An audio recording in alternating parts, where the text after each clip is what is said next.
வணக்கம். வாங்க இன்னைக்கு தேனும் திணை மாவும் எப்படி செய்யறதுன்னு பார்க்கலாங்க. இப்போ தைப்பூசத்துக்கு நம்ம தேனும் திணை மாவும் எப்படி செய்யறதுன்னு பார்க்கலாம். முருகருக்கு, தமிழ் கடவுளான முருகருக்கு ரொம்ப பிடிச்சமான இந்த தேனும் திணை மாவுங்க. இதான் திணைங்க. கடுகு போல இருக்கு பாருங்க, வெள்ளையா இருக்கும். ஆனா சிறுதானியத்துல திணை அரிசி. இதை எடுத்து நமக்கு தேவையான அளவுக்கு எடுத்துட்டு நல்லா கழுவிட்டு 1 மணி நேரம் ஊற வச்சு தண்ணியை நல்லா வடிகட்டி வச்சிருக்கேங்க. இப்ப நம்ம அதை வறுத்துடலாம். ஸ்டவ்ல பேன் வச்சிருக்கேன், அதுல இதை போட்டுக்கலாங்க.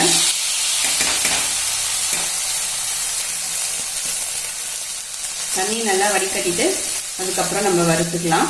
நீங்க மாவா கிடைச்சிச்சுன்னா கூட மாவு கூட வாங்கி மாவை வந்து லேசா வறுத்துட்டு நல்லா சிம் பண்ணி ஸ்டவ் சிம்ல வச்சுட்டு மாவு வறுத்துக்கலாங்க.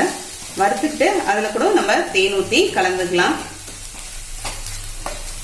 இப்ப இது நல்லா பொரியுங்க. பொரியும் போது நம்ம எடுக்கலாம். ஏற்கனவே நம்ம சேனல்ல மாவிளக்கு எப்படி போடுறதுன்னு போட்டிருக்கேங்க. தைக்கிருத்திகைக்கு மாவிளக்கு, முருகருக்கு மாவிளக்கும் ரொம்ப வசந்தது, அதுவும் போடலாம். நம்ம பூசத்தன்னைக்கு மாவிளக்கும் போடலாங்க. இந்த மாதிரி தேனும் திணை மாவும் செய்யலாம். திணை அரிசியில நம்ம மாவை அரைச்சு கூட மாவிளக்கு போடலாம். நான் போட்டிருக்கிறது பச்சரிசியில மாவிளக்கு போட்டிருந்தேன். நம்ம திணை அரிசிலையும் மாவிளக்கு போடலாங்க. மாவிளக்கு வீடியோவை இந்த வீடியோட என் ஸ்லைட்ல கொடுக்குறேங்க. நான் அதிலே சொல்ல மறந்துட்டேன். தைப்பூசத்துக்கும் மாவிளக்கு போடலாம், சஷ்டி அன்னைக்கு சஷ்டி விரதத்துக்கும் மாவிளக்கு போடுவோங்க. நாங்க சொல்ல மறந்துட்டேன். அரிசி பாருங்க நல்லா பொரியுது, படப்படன்னு பொரிஞ்சிட்டு இருக்கு பாருங்க. இந்த மாதிரி நல்லா நம்ம பொரியும் போது நம்ம அரிசி எடுத்துடலாம்.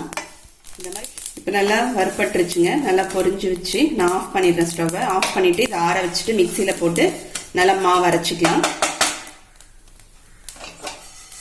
இப்ப தெனை அரிசி நல்லா ஆறிடுச்சுங்க. இப்ப மிக்சியில போட்டு வச்சிருக்கேன், அரைச்சிடலாம். இப்ப நல்லா அரைச்சாச்சுங்க. நல்லா மழை அரைச்சாச்சு. மாவு நல்லா வாசனையா இருக்கு, வறுத்துட்டு அரைக்கவே.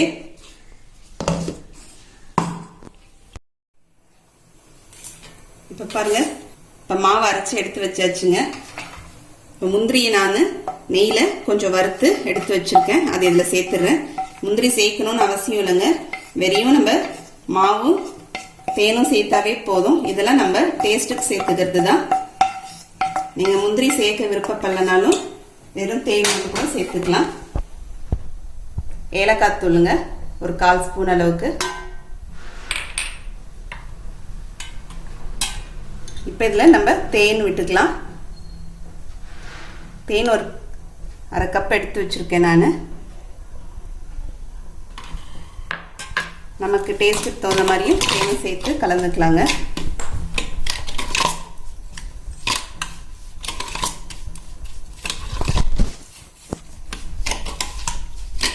இந்த தேனும் திணை மாவும் பார்த்தீங்கன்னா சாப்பிட்றதுக்கு ரொம்ப சுவையாக இருக்குங்க.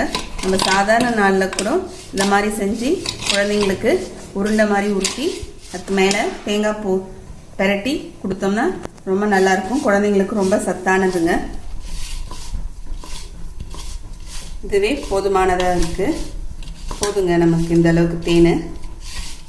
இதுவே நம்ம லட்டாவும் பிடிக்கலாம்.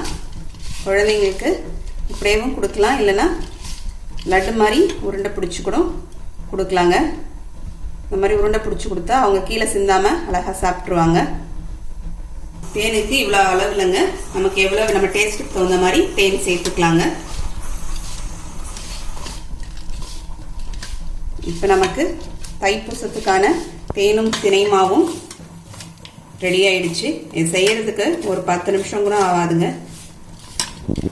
தேனும் திணை மாவும் ரெடி ஆயிடுச்சுங்க. நீங்களும் இந்த மாதிரி செஞ்சு பாருங்க. செஞ்சு பார்த்துட்டு எப்படின்னு கமெண்ட் பண்ணுங்க. இந்த வீடியோ பிடிச்சிருந்தா லைக் பண்ணுங்க, உங்க ஃப்ரெண்ட்ஸ்க்கு ரிலேட்டிவ்ஸ்க்கு ஷேர் பண்ணுங்க. மறக்காம சப்ஸ்கிரைப் பண்ணுங்க. கூடவே பக்கத்தில் இருக்க பெல் பட்டனையும் ப்ரெஸ் பண்ணிடுங்க. அடுத்த வீடியோல பார்க்கலாம். தேங்க்யூ.